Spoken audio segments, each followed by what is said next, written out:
Hi hello नमस्कार, मी स्नेहा स्वागत करते तुमचं आपल्याच्या नवीन एका व्हिडिओमध्ये. तर खूप दिवसानंतर व्हिडिओ येतोय, तर सर्वांनी स्किप न करता व्हिडिओ कंटिन्यू बघा. तर आजचा व्हिडिओ आहे आपली रेसिपी. तर आजची रेसिपी काय आहे आणि कोणती आहे शेवटपर्यंत नक्की बघत राहा. तर आजचा व्हिडिओ आणि आजची रेसिपी ही माझ्या पण आवडीची आहे आणि माझ्या हातचं कोणाला तर आवडतं, म्हणजेच माझ्या मम्मीला खूप आवडते माझ्या हातची रेसिपी. आणि तीच आज रेसिपी मी तुमच्याशी शेअर करते. साधी सोपी आणि सिंपल झटपट होणारी रेसिपी आहे. तर त्यासाठी लागणारं साहित्य आणि पुढची कृती जी काही आहे ते मी तुम्हाला दाखवते. तर इथे आपले मसाले सगळे घेतलेले आहेत. हे आहे सोयाबीन वडी. तर सोयाबीनना आधी मी गरम पाण्यामध्ये भिजवून ते पूर्ण पाणी त्यातलं काढून घेतलंय. तर त्याच्यासाठी वाटण इथं लागणार आहे आलं, लसूण, कांदा, टोमॅटो मी तेलामध्ये सगळं परतवून घेतलंय आणि थोडीशी कोथिंबीर. तर गॅसवर इथं कढई ठेवली आहे आणि आता आपल्याला हे सगळं मिक्सरच्या भांड्यातून काढायचं आहे हा मसाला. तर चला तर मी मिक्सरमध्ये हा मसाला सगळा वाटून घेते. तर इथं बघू शकता मिक्सरच्या भांड्यातून ना मसाला छान असा बारीक पेस्ट करून घेतलेला आहे. आणि जसं आपल्याला चवीपुरतं तेल वगैरे तुमच्या ह्याच्यानुसार तुम्ही अंदाजेनुसार टाका. मला चमचमीत चरचरीत चांगली अशी तर्रीदार भाजी बनवायची होती, त्यामुळे थोडंसं मी तेल जास्त घातलेलं आहे. तर या भाजीसाठी ना मी एका वाटीमध्ये सगळे खडे मसाले घेतले आहेत, ज्यामध्ये तमालपत्र, 2 वेलदोडे, चक्रीफूल, लवंग, दालचीन असे काही खडे मसाले घेतलेले आहेत. तुमच्याकडे असेल तर तुम्ही घाला, ऑप्शनल आहे खडे मसाले.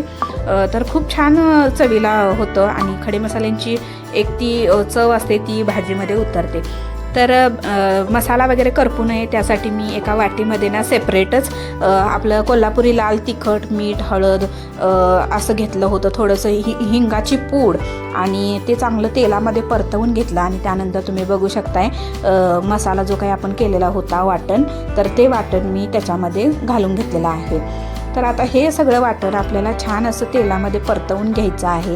आणि छान मसाला परतला, त्याला थोडासा कट सुटला की मग त्याच्यामध्ये आपल्याला जे काही आपण सोयाबीन वडी भिजवून घेतलेली होती ती सोयाबीन वडी याच्यामध्ये घालायची आहे.